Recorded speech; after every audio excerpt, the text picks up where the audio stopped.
Gold, trusted gold buyers. మీరు తాకట్టు పెట్టిన బంగారాన్ని విడిపించి ఈ రోజు ఉన్న మార్కెట్ ధరకు కొనబడను.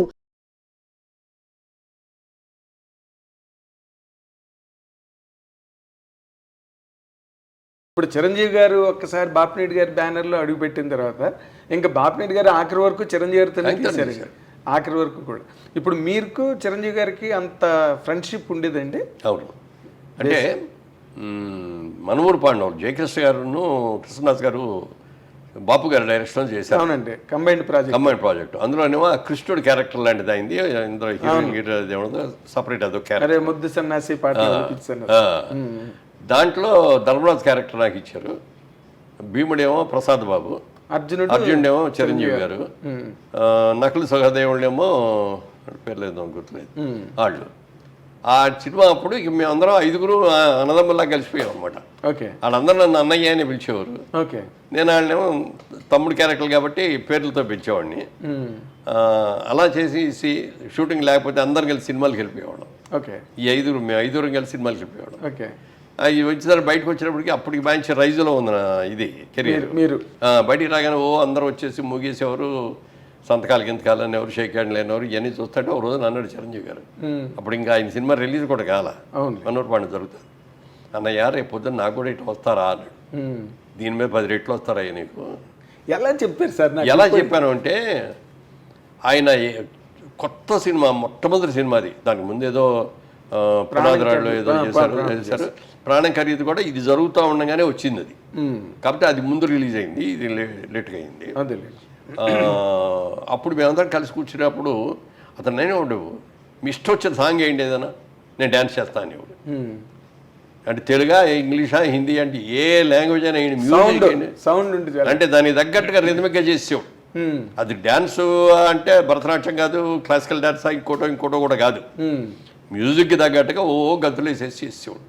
మనం బలి చేస్తున్నాడే, ఇక ఎంతకంటే కావాల్సి అంటే ఎలాంటి ఏంటి అనుకున్నాం. తర్వాత అతనిలో అడ్వాంటేజ్ అంటే కళ్ళు అండి, ఎక్సలెంట్ కళ్ళు అండి. అతని కళ్ళు కోపంగా చూశాడంటే అసలు చాలా ఇదిగా ఉంటుంది. అలాగే నవ్వుతూ కామెడీ కూడా బాగా చేయగలడు. మంచి టైమింగ్ అండి. మంచి టైమింగ్ ఉంది.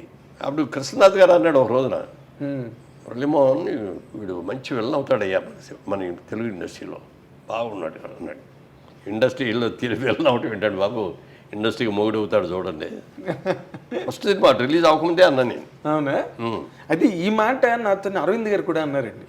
ఏది వాళ్ళ సిస్టర్కి సంబంధం వచ్చినప్పుడు, సరే మంచి విలన్ అవుతాడు ఇండస్ట్రీలోని 100% అని అనుకున్నానండి, బట్ హీరోగా ఇంత అని నేను అనుకోలేదని అరవింద్ గారు కూడా అన్నారు సార్ నాతో. హీరోగా టర్న్ అవడం పట్ల అసలు మీరు హీరోగానే అవుతారని ఎక్స్పెక్ట్ చేశారా, లేదా విలన్ లాగా వెళ్ళి? అట్లా కాదు, మొట్టమొదటి కొంచెం హీరోగానే నెగిటివ్ క్యారెక్టర్ చేశాడు. అది కుక్కగట్టు చెప్పు దెబ్బలు అట్లాంటి. ఆ తర్వాత నుంచి పాజిటివ్ క్యారెక్టర్లోకి వచ్చాడు బ్రహ్మాండంగా. సో మీరు ఆయన సక్సెస్ని అంటే ఆయన వచ్చిన తర్వాత కొన్ని సినిమాల్లో విధానాలు చాలా మారిపోయినాయి. సాంగ్స్ అంటే ఏదో హీరోయిన్ మీద ఎక్కువ చేస్తారు, సాంగ్ హీరోలు ఎక్కువ పరిగెట్టడం, ఊటీ తోటలో లేకపోతే నాగేశ్వరరావు గారికి బాగా డ్యాన్స్ చేసేవారు ఆ రోజు. స్టెప్పులు అంటే నాగేశ్వరరావు, కృష్ణ గారి స్టెప్పులు కానీ, శోభన్ బాబు గారి స్టెప్పులు కానీ, ఎన్టీఆర్ గారి స్టెప్పులు కానీ, అవన్నీ మా అందరి ఒక టైప్, ఒక స్కూల్ మీద. కాకపోతే ఏంటంటే సలీం మాస్టర్ వచ్చిన తర్వాత రామారావు గారు రెచ్చిపోయారు. అవునండి, బ్రహ్మాండంగా చేసేవాడు. ఎదురులేని మనిషి కదా బిగినింగ్. కృష్ణామ కుందామరారి పాట బిగినింగ్ అండి, రామారావు స్టెప్ లేయడం. సో ఆ విధంగా మేము పెద్ద టాలెంట్ కాకపోయినా ఉన్నంతలో చేయగలిగాం అనేది. బట్ చిరంజీవి వచ్చినప్పుడు టోటల్గా వరల్డ్ మారిపోయింది. అదే అన్న, సాంగ్ సిస్టమ్స్ మారిపోయింది, ఫైట్ సిస్టమ్స్ కూడా బోడదు మార్పు వచ్చింది. ఫైట్లో ఏం చేసేవారంటే, ఫైట్ మాస్టర్ లాగానే అన్న నువ్వే ఎక్కువ కష్టపడుతూ రిస్క్లన్నీ షాట్లన్నీ పెడతాను, డూపులు చేసేస్తారు, మధ్య మధ్యలో మీకు క్లోజ్ షాట్లు ఇస్తాను నేను. ఎవరు ఓకే, ఎందుకంటే రామారావు అలాగే చేశారు, నాగేశ్వరరావు కూడా అలాగే చేశారు. ఎవరైనా సిస్టమ్ అది, కెమెరాకి ఇట్లా కొట్టండి అని మనం ఇట్లా 4-5 సార్లు ఇట్లా కొట్టడం తీసేవాడు.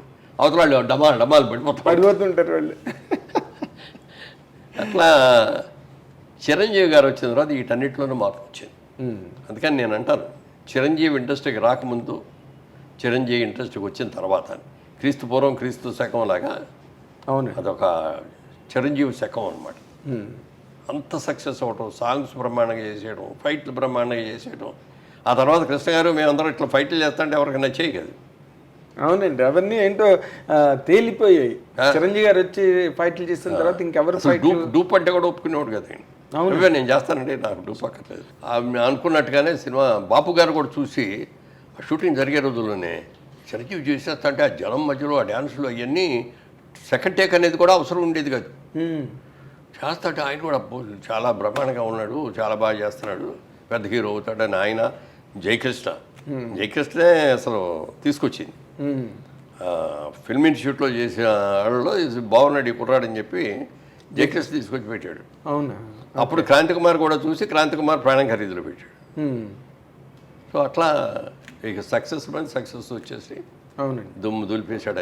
ఆయన ఒక యుగం కింద ఫామ్ అయిపోయి అంటే అదొకటి. ఇంకో గొప్ప విషయం ఏంటంటే వెనకెవరు లేరు, స్వతహాగా సొంతంగా కష్టపడి పైకి వచ్చిన వ్యక్తి.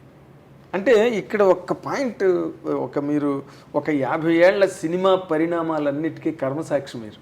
అంటే మీరు అన్నిట్లో ఉన్నారు, ఇందులో లేరు, అన్నీ మీకు తెలుసు, బట్ మీకు ఏమీ తెలియనట్టుగానే ఉన్నారు ప్రతిదీ.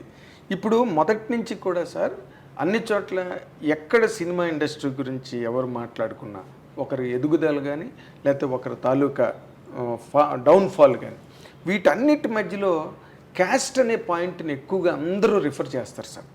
అందరూ ఆల్మోస్ట్ సినిమా ఇండస్ట్రీ అనగానే ఓకే, రాజకీయాలు అంటే ఇంకా క్యాస్ట్ బేస్డే అనుకోండి, ఇంకా అవి ఓసీలు ఎస్సీలు ఎస్టీలు ఇంకా ఆ గొడవలు. సినిమా ఇండస్ట్రీకి వచ్చే వరకు ఇది ఎంతవరకు కరెక్ట్ అంటుంది ఈ రూమర్ కానీ ఈ ఆరోపణ కానీ సినిమా పరిశ్రమ మీద?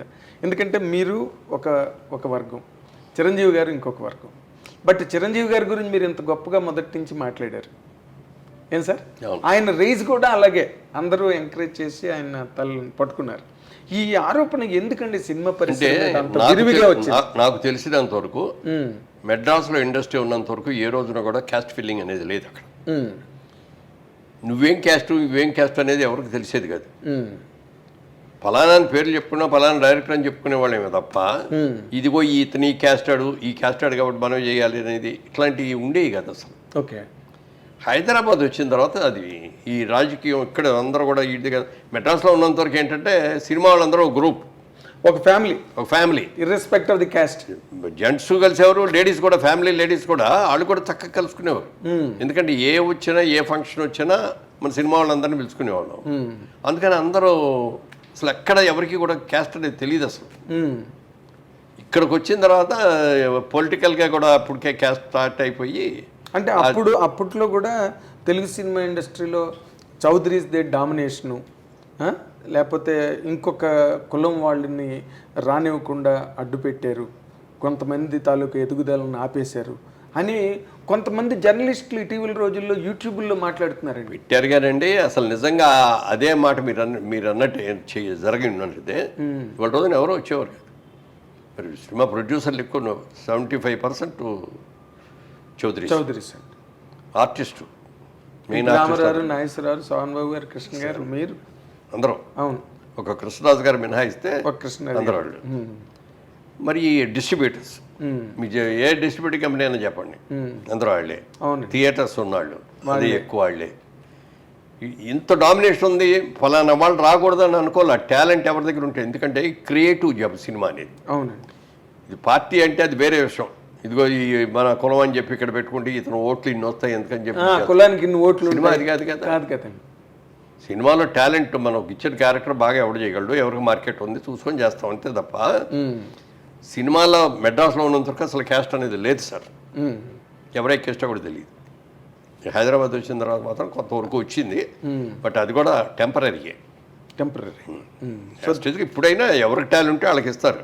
అదేనండి అసలు ఇప్పుడు విజయబాబు రెడ్డి గారు నేను అన్నాను అనుకున్నాం, మేమిద్దరం ఒక్క ఊరి నుంచి వచ్చాం, మేమిద్దరం రూమ్మేట్స్, అంత క్లోజ్. బాపిరెడ్డి గారు మీరు మరి అన్ని సినిమాలు చేశాను ఆయన దగ్గర. అప్పుడు 6-7 సినిమాలు చేశాను. చిరంజీవి వచ్చిన కానీ చిరంజీవి షిఫ్ట్ అయ్యాడు. అది ఎప్పుడు తప్పని నేను అనుకోలే. చిరంజీవి టాలెంట్, అద్భుతమైన టాలెంట్ ఉంది, మంచి మార్కెట్ ఉంది, అప్పటికే బాగా మార్కెట్లోకి వచ్చాడు. అవునండి, ఫైల్లోకి అని చెప్పి బాపిరెడ్డి బాగుంటుంది అతనితో చేయి అన్నా. నేను కూడా అట్లా అది ఈర్ష్పడేవాడిని. అతను మన కులం కాదు అయితే బాపిరెడ్డి గారు ఇదేంటి అది, అతను కాపు మనం కమ్మ కదా ఇదేంటి అని అన్ని ఉండేవాడిని. నన్నే పెట్టుకోను, నేను నన్ను వదిలేసి అతను పెట్టుకుంటామంటే అనలేదు కదా. అవునండి, మనకు ఏంటంటే సినిమా ప్రొడ్యూసర్గా తెలుగాడు ఎవరైనా సరే సినిమా హిట్ అవ్వాలి. నటించగలగాలి కదండి, పెర్ఫామ్ చేయగలగాలి కదా. ఇప్పుడు ఎన్టీ రామారావు చౌదరి అయినంత మాత్రాన్ని ఆయన అందరూ ఆరాధించలేదు. అదే కదా. కృష్ణుడిగా రాముడిగా ఏ వేషం ఇస్తే ఆ వేషాన్ని ఆరాధించారు రామారావుని. నాగేశ్వరరావు, దేవదాసు అలాంటి విప్రనారాయణ మహా పాత్రలు చేశారు ఆయన, కాబట్టి నిలబడ్డారు. అవును, పోయిన వాళ్ళు ఎంతమందో తెలియదండి. అదే కదా. ఇప్పుడు ఎంతమంది ఇండస్ట్రీకి వచ్చి ఎంతమంది వెళ్ళిపోయారు. ఈ రకమైన విమర్శ ఎక్కువ ఎదుర్కొన్న పరిశ్రమ సెక్టార్ ఏదైనా ఉంటే సినిమా ఇండస్ట్రీ ఒకటే సార్. మీరు చెప్పినట్టుగా అలా అయితే మీరు చిరంజీవి గారు వద్ద నన్నే పెట్టుకోమని చెప్పారు. తర్వాత అశ్విని దత్ గారు, దేవర ప్రసాద్ గారు, వీళ్ళందరూ కూడా చిరంజీవి గారితో సినిమాలు చేశారు. ఎన్నో రోజులు అందరూ కూడా వాళ్ళే, అందరూ ఎక్కువ చేయడం, ఆయన సినిమాలతోనే వాళ్ళు కూడా ప్రయాణం చేయడం మనం కళ్ళెదురుగుండా జరిగిన చరిత్ర అది.